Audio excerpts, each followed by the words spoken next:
la vallée du Rhône offre une grande diversité de cépages. Donc l'appellation Côtes-du-Rhône utilise les cépages principaux que sont le grenache blanc, la clairette blanche, le vionnier, la roussanne, la marsanne, le picpoul blanc, le bourboulinque et l'uni blanc.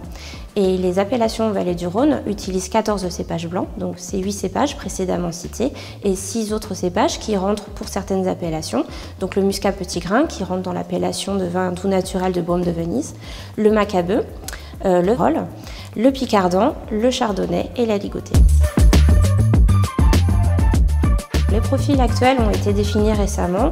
On distingue 3 types de vins un petit peu différents. Un profil vraiment sur la fraîcheur et la vivacité qui plaît beaucoup aux consommateurs d'aujourd'hui puisqu'il présente des arômes très agrumes, des notes de pamplemousse, de citron, de mandarine, des notes de fruits blancs également, et il présente une certaine acidité et une vivacité en bouche. Ce sont essentiellement des vins destinés à l'apéritif. On a également un deuxième profil qui est proche de celui-là mais avec un petit peu plus de rondeur. Des fruits qui sont différents, un fruité avec des notes de fruits exotiques, d'agrumes également et de fruits jaunes. Et une bouche qui est sur un équilibre entre acidité et rondeur.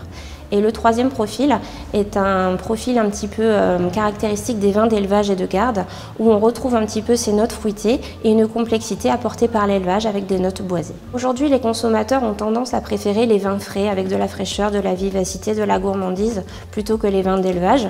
Ça n'empêche pas de produire ce type de vin qui est aussi très intéressant. Néanmoins, voilà, le marché actuel nous oriente plutôt sur des vins avec une forte aromatique thiolée. Donc c'est ce qui nous encourage à diversifier un petit peu notre manière de faire et notre encépagement pour produire des vins un petit peu plus adaptés aux attentes des consommateurs. Alors évidemment, la climatologie impacte fortement notre production de vin blanc. On observe une hausse des degrés alcooliques, une baisse des acidités, ce qui ne correspond pas aux attentes du marché puisque les gens cherchent maintenant des vins sur la fraîcheur et sur l'acidité. Donc évidemment, il y a des solutions palliatives à court, moyen ou long terme. Donc on travaille beaucoup l'acidité des vins blancs en ajoutant de l'acidité dans le process ou par des techniques physiques ou par des additifs. Néanmoins, on a une réflexion qui est menée à moyen voire long terme en réfléchissant un petit peu sur nos pratiques culturales, sur notre encépagement et en sélectionnant des cépages un petit peu plus adaptés à la sécheresse, au gel, au manque d'eau, dans un objectif de préservation, de fraîcheur et d'aromaticité. On réfléchit à étudier le potentiel des cépages rhodaniens en optimisant les dates de récolte, en optimisant les process de fermentation. Et on étudie également des cépages qui sont donc résistants aux maladies et tolérants à la sécheresse, des résistants durables, comme le floréal ou comme le voltis, qui permettent d'apporter de la fraîcheur et ce côté thiolé qui est recherché dans nos vins.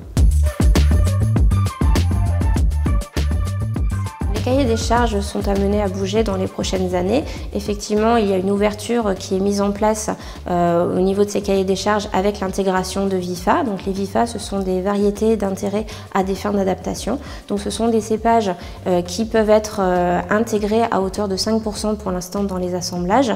L'objectif est de garder la typicité des appellations, mais en intégrant des cépages qui sont un peu plus résistants au changement climatique. Donc soit qui tolèrent mieux la sécheresse, soit qui apporte de l'acidité ou de la fraîcheur pour maintenir notre potentiel de production et nos profils de vin.